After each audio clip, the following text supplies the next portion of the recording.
কবর খুঁড়তে খুঁড়তে হঠাৎ কবর খননকারী চিৎকার করে পেছনে সরে গেল। পুরো কবরস্থানে নীরবতা নেমে এলো। লোকজন ভয় পেয়ে গেল। তারা বলল, কি হয়েছে? কোনো সাপ বেরিয়েছে নাকি? কাঁপতে কাঁপতে সে বলল, না, সাপ নয়, এই শুকনো মাটি থেকে গোলাপের সুবাস ভেসে আসছে। সবাই বিস্মিত হয়ে গেল। মৃতদেহ তখনও ঘরেই ছিল, কিন্তু খালি কবর থেকেই সুগন্ধ ছড়াচ্ছিল। সবাই দৌড়ে সেই লোকটির বাড়িতে গেল। তারা বলল, ভাই, তিনি এমন কি আমল করতেন? তিনি তো একজন সাধারণ দিনমজুর ছিলেন, রাস্তার পাশে কাজ করতেন। ইমাম সাহেব মৃত ব্যক্তির স্ত্রীকে জিজ্ঞেস করলেন, বলুন হে বোন, আপনার স্বামী কি এমন কোনো আমল করতেন? স্ত্রী কাঁদতে কাঁদতে একটি গোপন কথা প্রকাশ করলেন।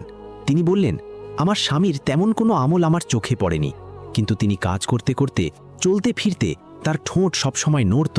তিনি প্রতিটি নিঃশ্বাসের সাথে নবী করিম সাল্লাল্লাহু আলাইহি ওয়াসাল্লামের উপর দরুদ শরীফ পাঠ করতেন। ইমাম সাহেবের চোখে পানি এসে গেল। তিনি বললেন, নিশ্চয়ই যে